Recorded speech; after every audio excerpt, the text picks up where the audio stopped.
Hello and welcome to Toronto Comic-Con. Wait, that's not right. Oh, no, that's the other building, Mark. Oh, God. That's in the north building. We're in the south building. And that has been a problem for some of our friends here in Toronto. Hi, I'm Mark Sherriff. Hi, I'm Brianna Morrison. And we have been directing several Thors and Mandalorians and Mandalori. What do I don't know the plural. Know. Sorry.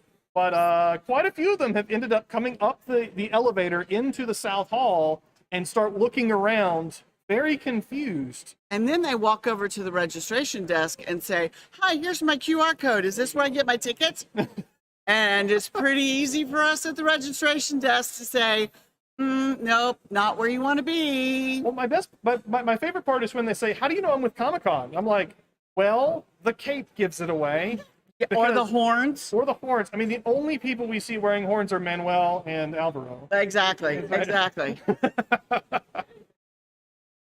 Oh, my goodness. Well, thank you for coming on and hosting with me. I'm glad I was able to pull you away from the registration desk. So yes, luckily things have calmed down considerably at the registration desk. Mm-hmm. So it's actually a really fun job because you get to see everybody as they arrive, and they're also excited to be here. So it's wonderful. And then sometime on mid-Thursday, early Friday, it starts to calm down again. So they let us out from behind our little cave, and we actually get to go out and enjoy the symposium. Or Comic-Con. Or Comic-Con, as the case may be, Let me show you stuff like some people have. These are beautiful perlers that I got on the floor. Look at that. I think those are wonderful. But I think his favorite. Oh, I'm going to show you books. Some signed graphic novels for my daughter, which is wonderful. But this is the piece de resistance here. Yes. Look at these. Oh, metal dice. They're very pretty in person, too. Really, they are. My game design class is going to be very jealous of them. They are. I know that there's a few other folks that are going to go over it and take a look at Comic-Con at some point. But it is really tricky for the folks who are staying in the Intercontinental hotel, because trying to get through all of those people that are over there. Yes. So for those of you who are online and not here in person, the Toronto Convention Center is actually in two separate buildings. One they call the North Building and one they call the South Building.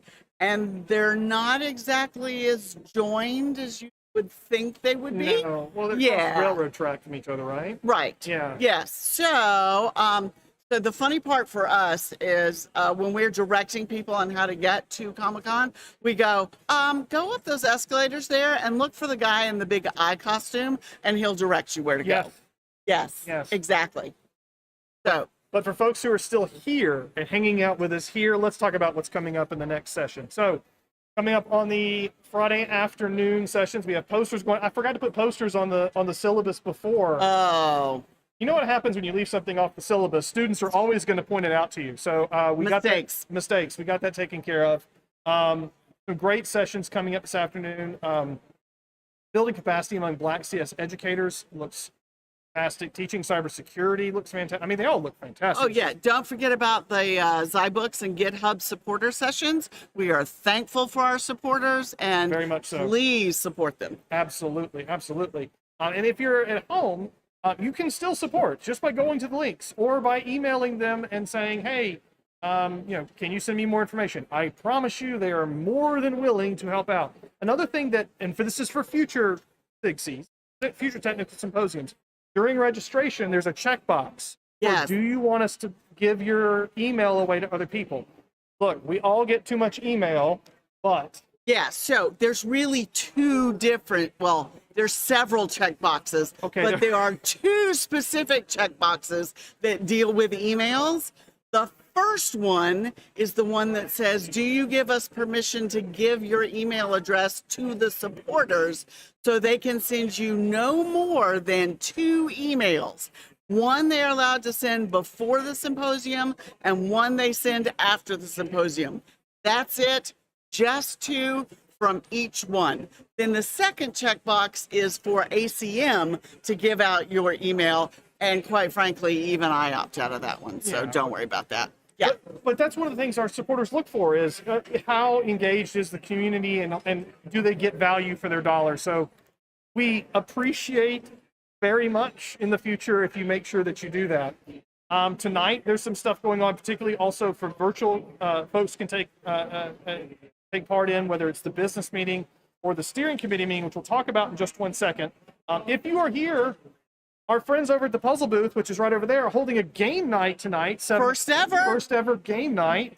That's going to be a lot of fun. I hope so, because I helped haul most of these games across the border.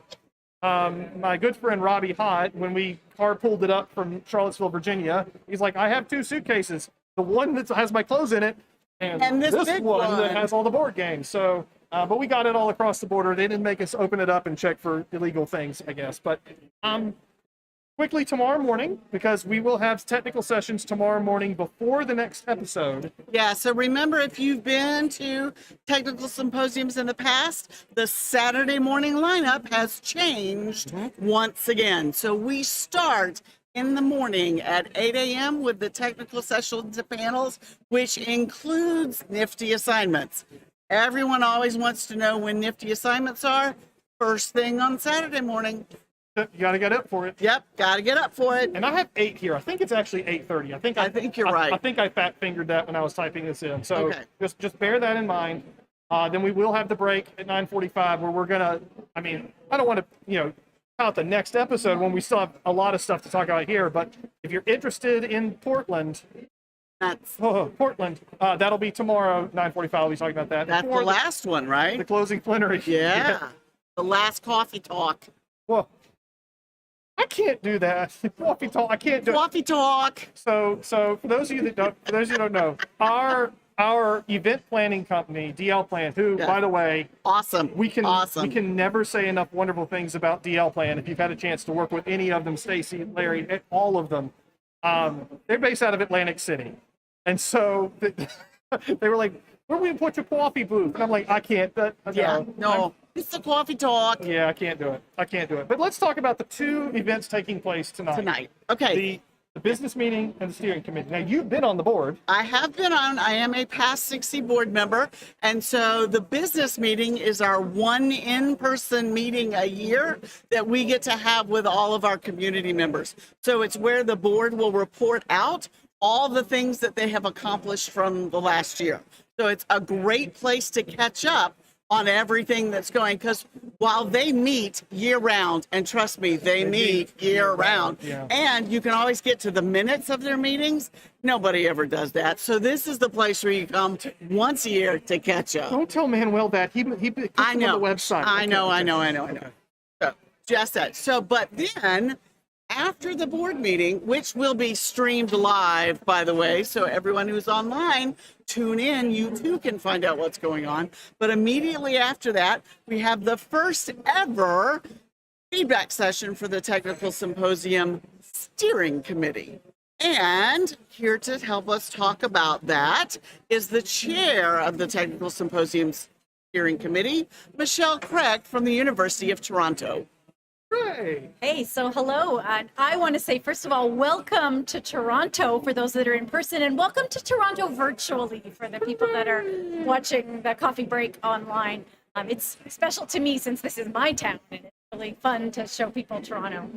So the session this evening, is a chance for people to express their concerns, but also suggestions and feedback about things that we could improve in the symposium. And in particular, we're interested in talking about the review process and the review process for the single anonymous tracks. But really, all your feedback is welcome. There'll be a real opportunity to talk to a steering committee member, maybe even in smaller groups, and for you to give your suggestions how we could continue to develop and improve our community.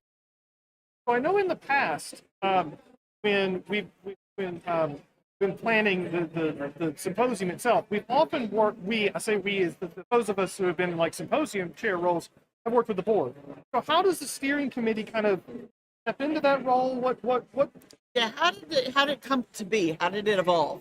Okay, so SIGCSE, the SIG, has 4, and now they've announced a 5th conference. And so when when we only had one conference, the board kind of acted as the body that thought about the longer term concerns, not just how will we make this symposium in Toronto work out, but how will we plan for policies and plans and succession planning for leadership, things that have to have a longer view.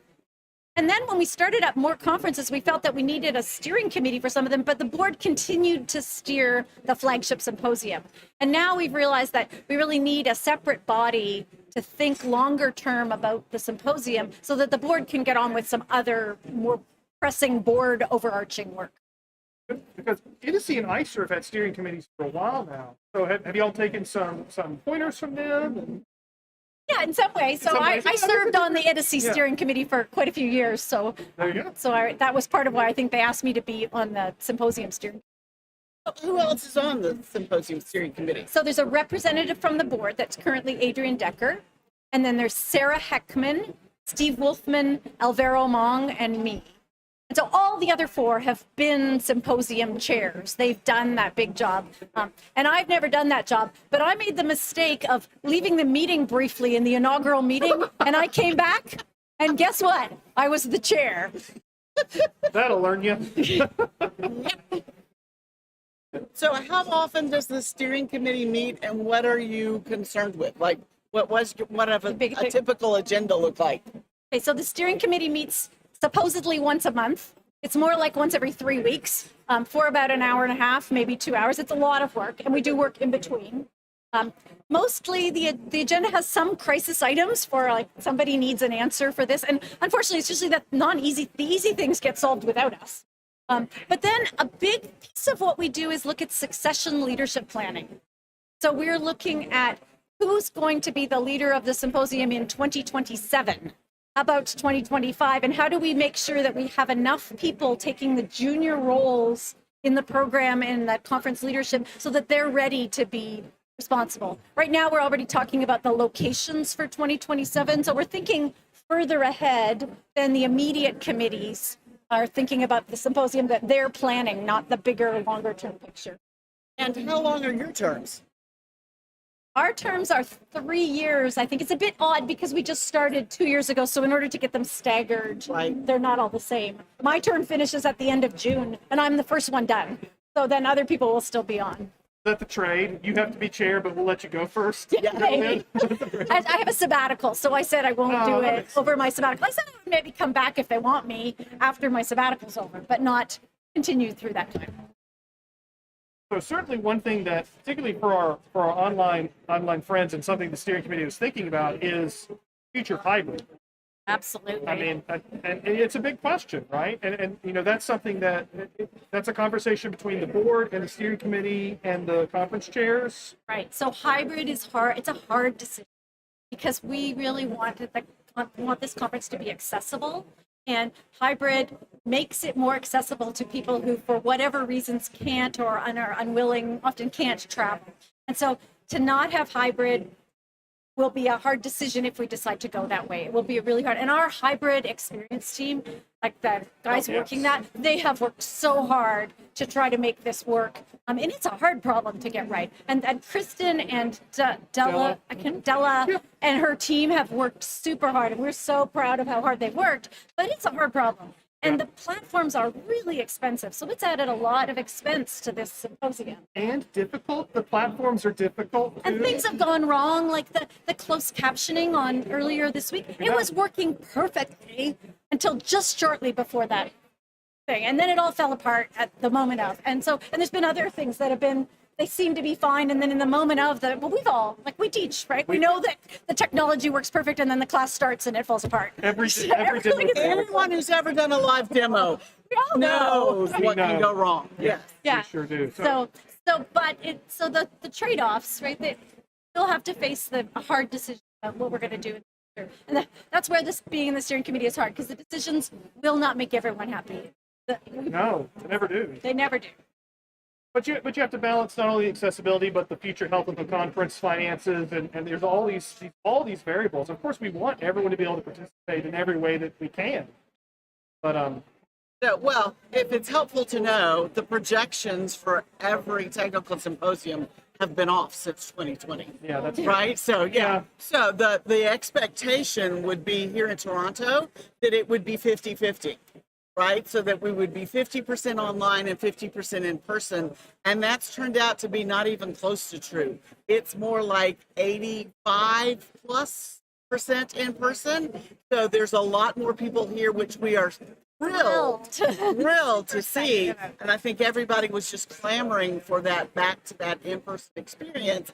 But what it means is that the budget predictions and the budget models weren't necessarily correct for this event. So, well, fantastic. So if people aren't able to make it to the session tonight, whether online or in person, what's the best way for people to give feedback to the steering committee? So there is an email so first of all, the session tonight will be online. So it's a hybrid session. So please, if you're watching this from afar or somewhere, or not here in the convention center, then you're welcome and encouraged to come to the session. So it's in one of the streaming rooms.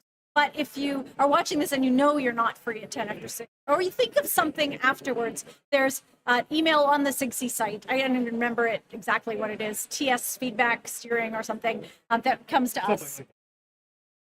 And we welcome feedback from people. Awesome. Let's talk about other fun things, though. Okay. Let's talk about pre-symposium events. I think this is probably the most fun pre-symposium event we've ever had. Oh, this is definitely the best one. So tell us what's happening here in this picture. So we own 140 acres up north, about 3 hours north of the city. And I just was so thrilled to take some of my international friends up.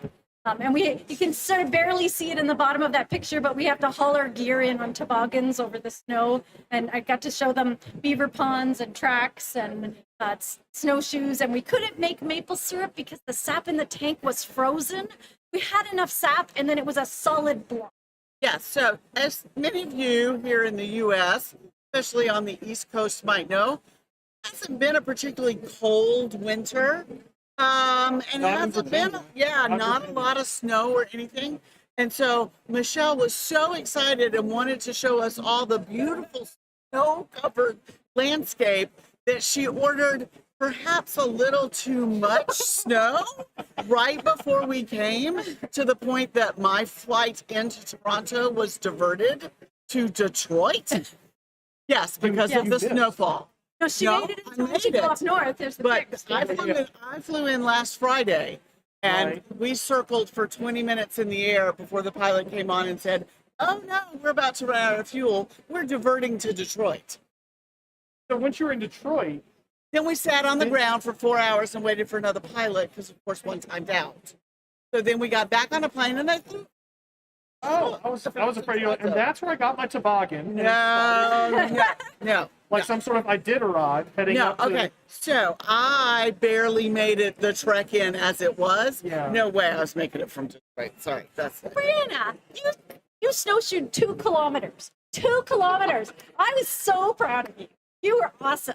I will take that compliment. Yes. So, and the reason it was really funny is because the first day when we got there, and they said, "Oh, we're going to try snowshoeing." And so they put these snowshoes on me, and I like clump, clump, clump. And if you've ever been snowshoeing and the snow is like powdery, so you'll know, one, the snowshoes were not for me. They were for Andrew Peterson's wife, who I'm pretty sure is smaller than me, because I would step and I would go clunk, at which point then I would have to lift up the snowshoe, which would mean lifting up the snow. So it felt like I was walking in quicksand or mud, at which it took me about 20 minutes.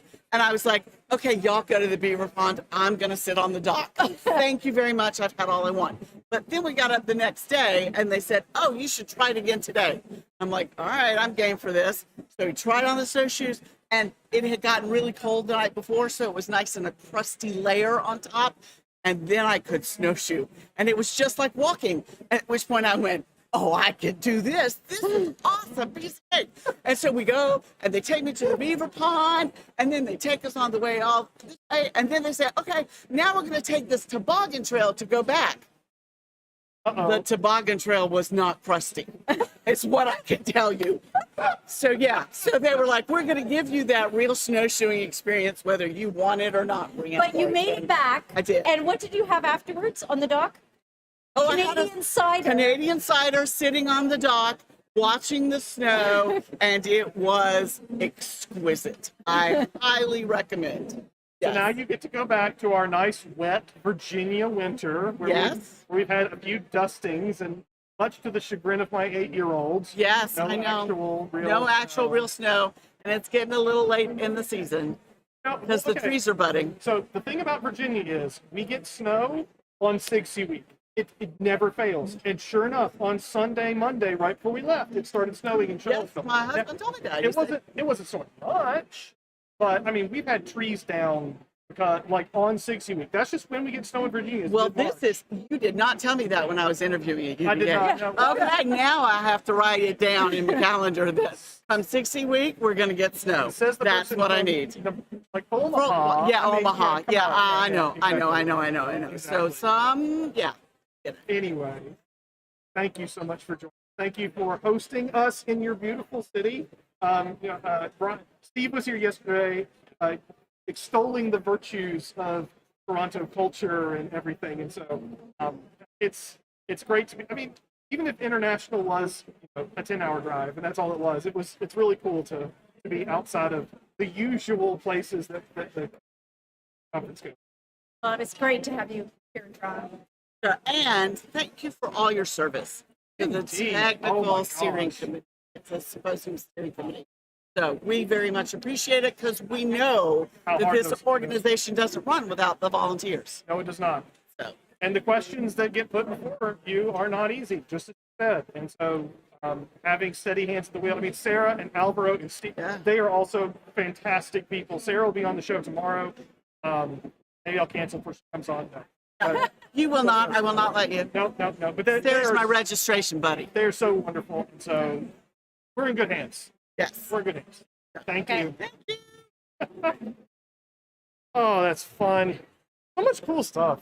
I know. It's just, for those of you who aren't here, I really wish you could be, because this is just an awesome spot to be able to stand and to look out at literally the hundreds and hundreds of people that are milling about with their snacks and interacting with all of the sponsors and going to visit all of the posters that are over there. It's just an awesome, awesome, awesome place to be. It is. It is so much cool stuff because hugs and handshakes and elbows and all that sort of stuff. So if you are watching from a place where maybe Toronto wasn't going to work for you because maybe your passport didn't come in time, maybe Luther's watching. Maybe Luther's right. Hi, Luther. Luther Zakanovich, unfortunately, Yeah. one of the many casualties of the U.S.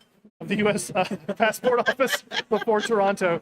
But we'll be talking all about Portland Woohoo! tomorrow and what you Yeah. need to do in order to submit to the symposium. Then we'll be joined by the program chairs and also talk about other roles that they have need for, such as APC and, of course, reviewing. And if you don't know, so the lovely host here, Mark and Sarah Heckman, who's going to be on tomorrow, were due to be We were going to be. the symposium chairs in Portland. So whenever you see Mark mention the word Portland and kind of cringe, for him and Sarah both, it's a bit of PTSD. It's a little bit of that. It's a lot of PTSD. So- So just so you know, we're all going back. We're all going to celebrate And support it. what would have been, Yeah. and it's going to be phenomenal. So I went over to the Portland booth. Oh, And I said, "Oh, hey, yeah, I was going to be part of this." I was like, "Does Tim still work?" And so Tim Mongen was our contact with the visitors board Okay. in Portland. And the person at the desk was like, "Oh, Tim's fantastic." We let him go because of COVID. And I was like, oh no! But I mean, I heard he landed on his feet and everything's fine now. But I was like, "Oh, I was hoping to." But so it was good to hear from her about how because we were actually kind of worried about, we were going to be in a brand new hotel, Okay. and they were laying off people as we were leaving, Oh. but apparently they've recovered, so it's going to be Excellent. great. It's going to be great. But So, do you happen to have an inside scoop? Is it going to be just like it would have been? You know what? Or- And this is the honest truth. I mean, Ben and I am blanking who the next symposium chair is with Ben. Oh, that's embarrassing. Ben Stevenson, who's junior symposium chair this year, is already looking ahead to 24, and it's going to be his show, and it's going to be awesome because he is awesome. And Yes. so, 2020 happened. It doesn't need to be we don't need to resurrect that. 2024 is going to be its own thing, and it's going to be great. Which, by the way, if you haven't had a chance to vote on the logos, the logos are going to be announced tomorrow in the plenary session. So if you're here on site, make sure you vote. If you're at home, I actually don't know if they have online voting. They do. Oh, they do? absolutely Good, do. Yes, good. because I've seen the pictures of where it's leaning, and let me just say that online is not necessarily leaning the same way in person is. Interesting. So we're keeping account of both of them. So your vote online counts just as much as one vote here. So vote, vote, vote if you have a preference on that logo for next year. I did look over chat, and Peter made a very good point about how hybrid means that he can attend and present because of childcare obligations. Absolutely, and this is one of those things where, yeah, There are so many reasons that people attend hybrid, and it's not just necessarily because they don't want to come Of in course not. person. Of No, course not. no, it's the childcare issues. It's the I have a class I can't find someone to cover, and I have that commitment to my students. Well, right? Yeah. Or maybe you have a family obligation like childcare that prevents you from traveling. Some people this year had visa issues or passport issues, yes, that prevented them from travel. So any number of reasons that hybrid is definitely an option that people appreciate. Yeah, for both the presenters, yeah. So Peter, thank you for participating virtually. Absolutely, thank you. Make sure that you let the steering committee and the symposium chairs know what worked and what didn't work, because this is going to continue to be a tweak sort of thing. And we got a comment 2 episodes ago where someone said, "Is there any more content that's free?" Because we're broadcasting this live on YouTube, but this is not paywalled behind the conference site. And part of me says, why are we not? And this is a comment that I'm going to make: is why don't we broadcast the keynotes? Because for free on YouTube, on the YouTube channel, because it's one thing about the papers, because the papers are, copyright, ACM, yada, yada, yada. Intellectual property, blah, blah, blah, blah, yeah. But the keynotes are invited speakers, and this could be something that not only could just drum more interest in the symposium, but also, why would we want to gatekeep things like that? So, these are all questions. What a great way to potentially introduce other people to our community, right? Yeah. Is through the keynotes that we choose and how they choose to interact with us. Absolutely. So, Yep. and these are all questions for the steering committee, and hopefully I don't know, we'll see what happens. We'll see what they say. Yeah. So they, of course, that's why they get paid the big bucks. Zero. Yeah. To make all those decisions, to be able to make those things. And we also know that money is also an issue. Yep. So, the registration fees to support an in-person and online symposium has really the worst of both worlds in terms of costs. Absolutely. Right? So if you're doing one or the other, people seem to know how to do one or the other and price it accordingly. It's when you try to do both at the same time that the prices just become really untenable for both. So I know for registration, we got a lot of questions when the registration first opened of why was online the same price as in person if they're not going to eat the food at the reception and they're not going to have the food at the breaks and that sort of stuff. And it's because if you were here and could see all the audio visual equipment that is in all the rooms that are streaming hybrid and the people that have to man all those equipment, right? That doesn't come for free, right? So we're paying for that access for everyone to have.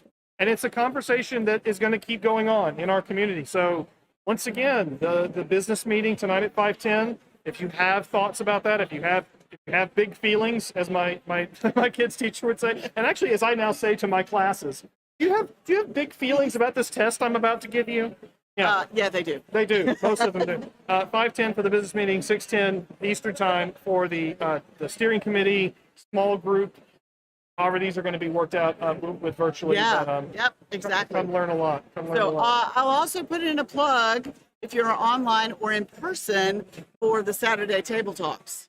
Oh yeah. Yeah, the table topics. Table talks. Table talk. Yeah. Yeah, it's like your coffee talk. Exactly. It's the table talk. There you go. Yeah, so remember, online we'll be hanging out. You can choose the topics that you want to talk about. If you're in person, the topics are just down here. People are suggesting them. No one knows what's that way, Brown. I'm sorry. Okay, to my left. Okay, sorry. So the people online, it's 3 tabs down on your Chrome browser. Yes, exactly. Yeah, Okay, exactly. all right. All right. So, you got it. Yes, exactly. Thank you so much for joining me today. Thank you for inviting This me. has been fun. It has always. So the man who lives down the hall from me on normal days. I do feel like I live down the hall, but Yeah, but, I know. So, but my colleague and friend, our colleagues here at yes, the. from University of Virginia. But, But very happy to be here in person. Happy to talk about registration. Happy to talk with Michelle, who is awesome as always. Delightful. And I, of course, appreciate my invitation to the Cottage in the Woods. I was invited to. I'm not, and I could not make it because of childcare reasons. And I wish I had been able to go because I would have liked to have seen more snow personally, but did not indeed make it. So thank you for joining us for this episode of SIGCSE Coffee Break. There's one more we got going on tomorrow. We're going to be talking about everything about 2024, about reviewing, about submitting, about what it's going to be like in Portland. Thank you again. Take care. Be safe. We'll see you tomorrow. Bye.